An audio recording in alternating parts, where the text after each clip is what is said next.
Price Lord. எல்லாரும் எப்படி இருக்கிறீங்க? கர்த்தருக்குள்ள நல்லா இருப்பீங்க நான் விசுவாசிக்கிறேன். எல்லாருக்குமே ஒரு விதமான பயம். காலையில எழுந்த உடனே இரவு வரைக்கும் ஒரு விதமான பயம். கடன்காரர்களை குறித்ததான பயம், வட்டி கொடுக்க வேண்டியதான ஒரு பயம், லோன் எடுத்துட்டோம் அதை கட்டணுமே அதற்கான ஒரு பயம், ஐயோ ஸ்கூல் ஃபீஸ் கட்டணுமே என்பதற்கான பயம். இந்த பயங்கள் நிறைந்து காலையிலேருந்து நைட்டு வரைக்கும் தவித்து வாழ்ந்து கொண்டு இருக்கிறதான அன்பு கர்த்தருடைய பிள்ளைகளே, உங்களுக்காய் கர்த்தருடைய வார்த்தை வருகிறது. சகேரியா 2ஆம் அதிகாரம் 5ஆம் வசனம். அவர் உங்களுக்கு அக்கினி மதிலாய் இருக்கிறார்.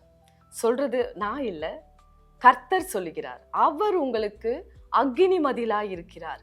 இஸ்ரவேல் ஜனங்கள் அங்கிருந்து புறப்பட்ட பின்பு பார்வோன் சேனை அவர்களை பின்தொடர்ந்து வருது. அப்படி வரும் பொழுது அவங்க பயமும் திகிலும் அவங்களை அப்படியே சூழுது.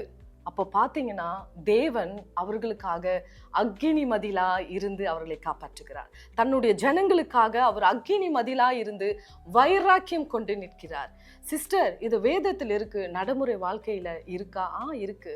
என்னுடைய கணவர் ரட்சிக்கப்பட்ட புதுசுல ஒருவருக்கு டிராக்ஸ் கொடுத்திருந்தார். அப்போ அவர் சொன்னாரு, அவர் கர்த்தரை அறியாத ஒரு மனுஷர். அவர் சொன்னாராம், காட் பவர்ஃபுல் காட் அப்படின்னு சொன்னாராம். உங்களுக்கு எப்படி தெரியும் அப்படி கேட்கும் போது, என்னுடைய நண்பர் ஒரு கிறிஸ்தவ பெண்ணை விரும்பி இருக்கிறார், அந்த பெண் அவரை விரும்பவில்லை. அப்ப இவர் என்ன பண்ணியிருக்கிறார் பாருங்க, உடனே மந்திரத்தை நாடி அவளை இவ பக்கமாய் கொண்டு வருவதற்காக மந்திரம் பண்ணியிருக்கிறார். ஆனா அந்த மந்திரம் அவளுக்கு பலிக்காமல் திரும்பி வந்தது. என்ன காரணம் தெரியுங்களா?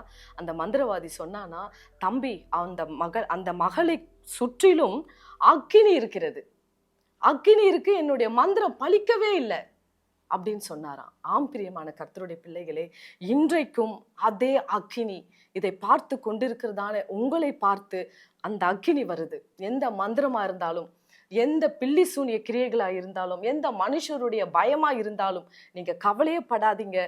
கர்த்தருடைய சேனை, கர்த்தருடைய அக்கினி உங்களை சுற்றிலும் இருக்கிறது என்று விசுவாசியுங்கள். கர்த்தர் உங்களை ஆசீர்வதிப்பார். ஆமேன். God bless you.